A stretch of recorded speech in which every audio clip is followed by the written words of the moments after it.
My name is Josh, and welcome to the third video of how to be a worship drummer. So we've done 2 videos now with this glorious man named Mike Holvig. He's a great drummer.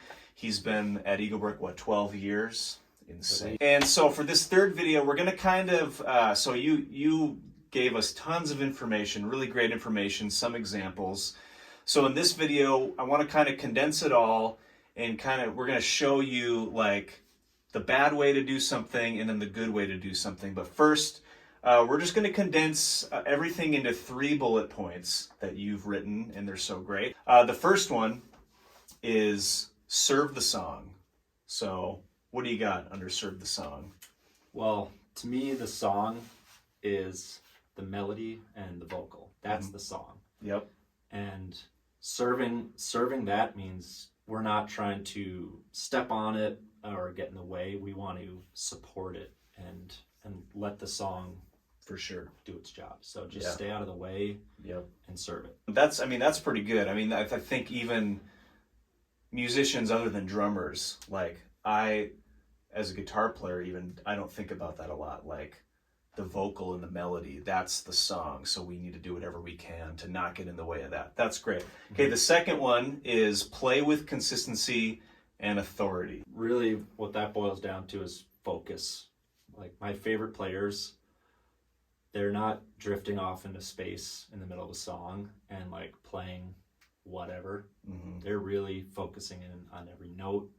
They're digging in and they're locking in with the click, and it's about being really intentional. Yeah. And like playing the same thing every time. Like in a church like ours where we have 3 to 4 services on the weekend, every time you get to that song for each service, you're playing the same thing. That's a big consistency piece, right? Yeah, for the most part, I'm all about having small moments. No small moments, no fun. That are let. I'm just kidding. Allowed for some interpretation. For sure. But generally, the moment. But like generally, I'm locking in on my kick patterns. Yep. And tom grooves and all that stuff. It's like, all right, maybe there's a 1 measure thing here and there that's like improvised. But overall, because you're consistent, the worship leader and the sound engineer trusts you as a drummer. And the band trusts you. Yep. You're not going to sandbag them and throw a major curveball. Totally. All right, we got one last one. Drive the bus. I want to drive the bus. I don't want to be a passenger on the bus. So what does that mean? I think it really starts with how we prepare. I think preparation leads to confidence. Like if you come really prepared, now you can play with confidence as opposed to just, trying to get through the song. It's like you're bringing more to the song. Right. And driving the bus is, at least for a drummer, playing a fill that's like setting up a big chorus or a big moment or even coming down to a down moment. Like you can really spell that out to the band. Yeah. Where they're following you. That's basically what it means, right? To drive the bus. You're kind of the leader musically in that moment where they follow you. Yeah, and right? that you can lead the band in dynamics. Like, hey, we're chilling this out. Like the drums really do lead the dynamics of the band. Yeah. Oh, cues. Yeah. Like we play with tracks and a guide that's cueing each part. Intro. Of the song. Yeah. Chorus. Full band. But I'm not waiting for the cues to tell us what to do. Sure. I might play a fill that starts before a cue. Yeah. So if you're relying on the cues, you're playing in a very like defensive way, just like, all right, like let's just I'm coming. What's next? Last second, I know it's coming. Yeah. That's why I love playing with you, is because I forget that the cues are there because you are setting us up so well to the next section. I'm like, yeah, okay, here we go. That's the part. Yeah, and I want the band to forget that there's cues. I want them to forget that there's a click when we're playing all together. Like, bury the click, make it disappear. Yeah. We don't have to worry about the cues because I'm dictating where we're headed. Drive the bus, don't crash. Okay, that's great. So I think we boiled it down pretty well. We got the 3 points.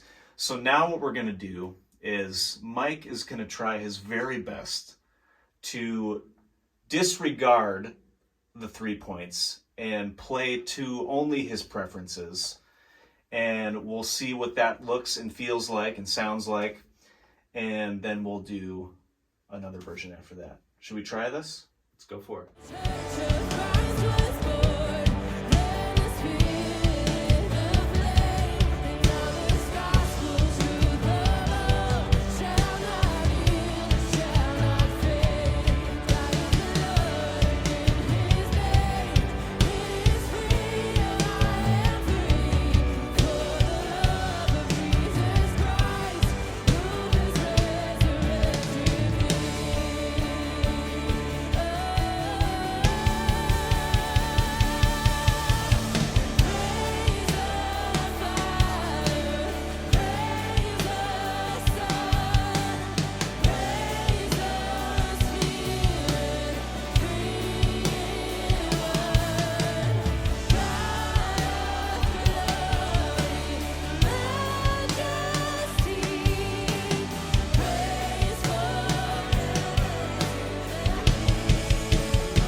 All right, you just watched Mike.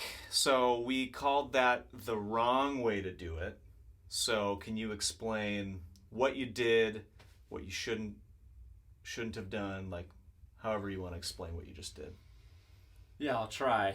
I just kind of went for it. It's whatever happened, which in a way, it's like I was really unintentional about what I played. Yeah.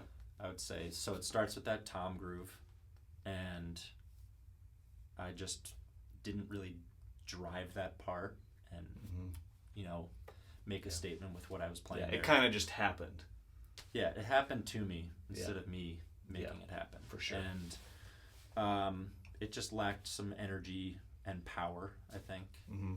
And then playing random fills whenever, unintentionally again, maybe stepping on the vocals there. And then when it gets to the chorus, just again lacking that power and energy and consistency. Yeah. So, so we get into a double chorus there. Yeah. And I think on this take, I didn't really do much in between chorus 1 to chorus 2 to really take it somewhere. Yeah. Dynamically, it wasn't that much different. So it's just a little bit stagnant Mm-hmm. and not doing a whole lot. Yeah. Very interesting. All right, now we're going to do another pass, and this will be more appropriate, the way you should do it. All right?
Wow.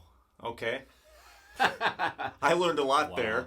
So that was the good pass. So what'd you do differently? Well, when we even go back to preparation. Mm-hmm. So it starts with that tom groove. That's where we're jumping in, and that's a very thought through thing that I'm doing. Mm-hmm. It's a pattern. I'm really locking into it, and it's really driving that part and bringing the power and energy that we talked about was lacking before. Mm-hmm. And even just has the tom groove that goes to a build, like starting that build with a statement, instead of just like, okay, we just got to a build. It's Here like, it is.